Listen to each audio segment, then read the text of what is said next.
Good evening, folks, and welcome back to Wilderness Wargaming. Tonight we're going to be looking at the upcoming 10th edition new data cards for data sheets for units. We're going to go over the example Termagant one that came out and how its format has changed, and what's good about it and what's not so great. So stick around and let's get right into it.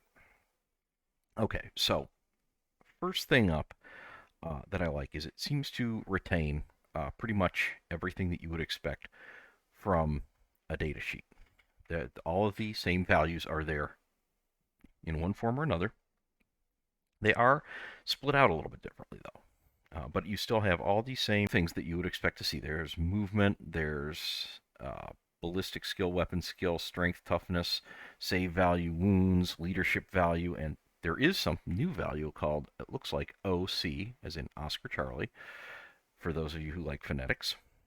And I don't know what that means just yet, but we might find out pretty soon. And it seems to still have keywords. It has a specially called out faction keyword that it belongs to. It seems like there are not as many keywords as there were in 8th or ninth edition, although I don't know if Termagants were a particularly keyword heavy unit. But what does leap out at me, a lot of the offensively oriented stats, actually it looks like all of the offensively oriented stats, are now on the ranged and melee weapons rather than being part of the model. So what this appears to mean is that you get stats like, well, range was always on the weapon, but now the attack stat is, rather than being on the model, is on the weapon, so you know how many attacks the model gets with that weapon. It also seems that the attacks value now is on the ranged weapons as well, and that way you don't have a separate way of representing the number of shots. The ranged weapons now, where it's contained on as heavy 4 or assault 3 or rapid fire 1 or anything like that. I'd say that's an improvement. You're using one common way of doing the same thing for both, which was already very similar. The only real difference was that one was called attacks and one was listed on the weapon. I also do hope this means that, particularly with ranged weapons, but I think this would be great if it also eliminated variable shots. I'm not a big fan of variable shots. It did not make it into my top 5 things I'd rather see removed in 10th edition or changed because it's not in the top 5. It's a minor thing for me, not a major one.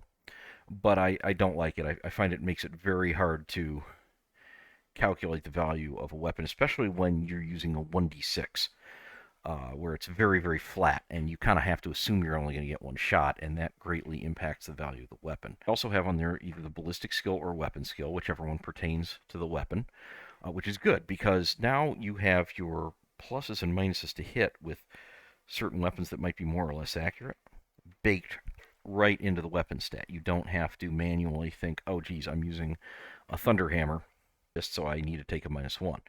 That could be baked right. I assume that that will be baked right into the ballistic skill. The Termagant doesn't seem to have any weapons that would have been like that, so I can't tell 100% for sure. But I believe that that's how it'll work, and I think that would be great because that would just remove one more source of complexity. Also, if they're going to keep the limit of +1 or -1 aggregate effective to hit modifier, that would also be good because it would mean that you didn't already have one on the weapon and rendering additional modifiers useless if you're opposing them.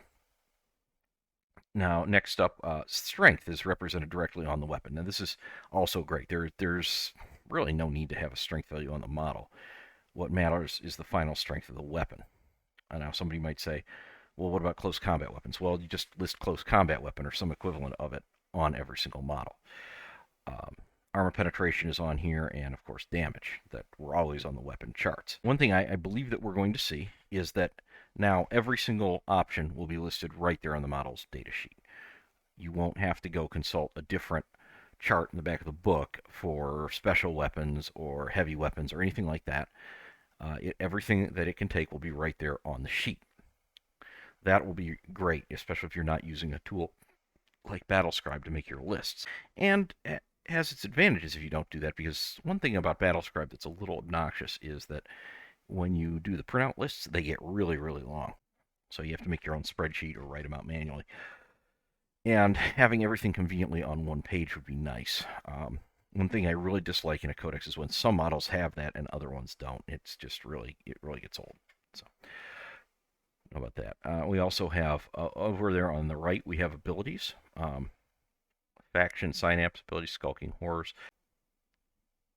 I wish they had picked the unit with a little bit more detail than Termagants. I'm not a hugely familiar with Tyranids, but I believe Termagants are a basic troop, and so they're just not going to have as much on there.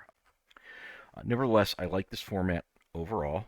Um, I'm really, really interested to know what the OC value means, and I will, if anybody does know, please leave it in the comments down below and correct me. I always use the help. Leadership is still there. I was a little bit suspicious that leadership might finally go the way of the dodo in 10th edition. Leadership affecting abilities and stratagems and such have never really been great. I thought they might become too unpopular, but I have also heard, I don't remember where off the top of my head, but I have heard that that leadership is going to do things other than make models flee. So it could potentially be significantly more potent in the new edition, and we'll see. That might be pretty great.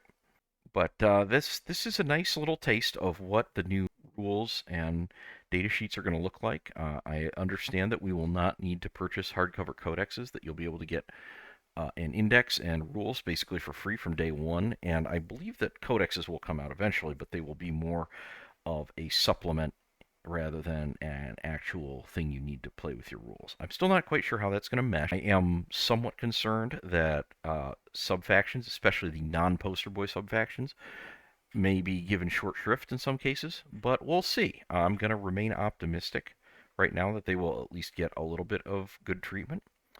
And we'll be looking forward to 10th edition, I believe probably between 90 and 120 days from now, if I understand everything correctly. So thanks for listening. Please leave a comment down below, like, subscribe. Let me know what you'd like to see in 10E or how you feel about the data sheet. And I will see you back here at Wilderness Wargaming again.